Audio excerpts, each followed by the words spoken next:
એક તરફ રાજ્યમાં દારૂબંધી છે અને ગુજરાત પોલીસ દ્વારા છાશવારે મોટા પ્રમાણમાં દારૂનો જથ્થો ઝડપી પાડવામાં આવે છે, ત્યારે મહાત્મા ગાંધીની જન્મભૂમિ પોરબંદરથી મોટા સમાચાર સામે આવ્યા. ગુજરાત સરકારની સલાહકાર સમિતિએ પોરબંદરમાં પરમિટ લીકર શોપ ખોલવા માટે લીલી ઝંડી આપી દીધી. ગૃહ વિભાગે આ માટે મંજૂરી આપી છે, જેના કારણે હવે પરમિટ ધારકોએ જામનગર કે જૂનાગઢ સુધી લાંબુ થવું નહીં પડે. જો કે આ નિર્ણય સામે ગાંધીજીના પ્રપૌત્ર તુષાર ગાંધી અને સ્થાનિક ગાંધીવાદીઓએ ભારે રોષ ઠાલવ્યો છે. અત્યંત દુઃખની વાત છે કે બા બાપુની જન્મભૂમિ પોરબંદરમાં ગુજરાત સરકારે દારૂના પીઠાની છૂટ આપી છે અને વાઇન શોપ પોરબંદર ચોપાટી પર ખોલવાની પરમિશન આપી છે. એવા સમાચાર સાંભળીને દુઃખ થયું. પહેલાં ગાંધીનગરમાં ગિફ્ટ સિટીના નામે બહાને દારૂની છૂટ મૂકવામાં આવી છે. ઉલ્લેખનીય છે કે અહિંસા અને સદાચારનો સંદેશ આપનાર પૂજ્ય બાપુની જન્મભૂમિ પોરબંદરમાં હવે કાયદેસર રીતે દારૂ વેચાશે. લાંબા સમયની પ્રક્રિયા બાદ ગુજરાત સરકારની સલાહકાર સમિતિએ પોરબંદરમાં લીકર શોપ શરૂ કરવા માટે ગૃહ વિભાગને ભલામણ મોકલી છે. પોરબંદર જિલ્લામાં હાલ અંદાજે 1500 જેટલા લોકો પાસે સ્વાસ્થ્યના કારણોસર દારૂની પરમિટ છે.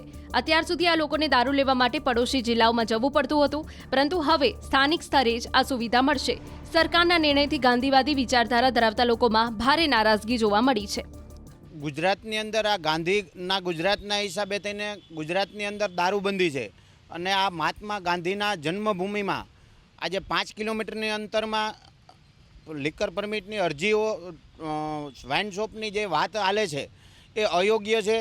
આજે ગણીએ તો પોરબંદરની અંદર અનેક ગણો દારૂ વેચાય છે અને પોલીસ ચોપડે પણ નોંધાય છે. એટલે આ પ્રદૂષણને ખુલ્લો દોર આપવા માગતા હોય એવું મને ક્યાંક ને ક્યાંક દેખાય છે. એક તરફ નશાબંધી વિભાગ દારૂ છોડોના હોર્ડિંગ્સ લગાવી રહ્યું છે, તો બીજી તરફ લીકર શોપ માટે લાલ જાજમ બિછાવવામાં આવી રહી છે. હવે જોવાનું એ રહેશે કે વિરોધના આ વંટોળ વચ્ચે આગામી દિવસોમાં વહીવટી તંત્ર દ્વારા શું એક્શન લેવામાં આવે છે. એક તરફ રાજ્યમાં દારૂબંધી છે અને ગુજરાત પોલીસ દ્વારા છાશવારે મોટા પ્રમાણમાં દારૂનો જથ્થો ઝડપી પાડવામાં આવે છે, ત્યારે મહાત્મા ગાંધીની જન્મભૂમિ પોરબંદરથી મોટા સમાચાર સામે આવ્યા. ગુજરાત સરકારની સલાહકાર સમિતિએ પોરબંદરમાં પરમિટ લીકર શોપ ખોલવા માટે લીલી ઝંડી આપી દીધી. ગૃહ વિભાગે આ માટે મંજૂરી આપી છે, જેના કારણે હવે પરમિટ ધારકોએ જામનગર કે જૂનાગઢ સુધી લાંબુ થવું નહીં પડે. જો કે આ નિર્ણય સામે ગાંધીજીના પ્રપૌત્ર તુષાર ગાંધી અને સ્થાનિક ગાંધીવાદીઓએ ભારે રોષ ઠાલવ્યો છે. અત્યંત દુઃખની વાત છે કે બા બાપુની જન્મભૂમિ પોરબંદરમાં ગુજરાત સરકારે દારૂના પીઠાની છૂટ આપી છે અને વાઇન શોપ પોરબંદર ચોપાટી પર ખોલવાની પરમિશન આપી છે. એવા સમાચાર સાંભળીને દુઃખ થયું. પહેલાં ગાંધીનગરમાં ગિફ્ટ સિટીના નામે બહાને દારૂની છૂટ મૂકવામાં આવી છે.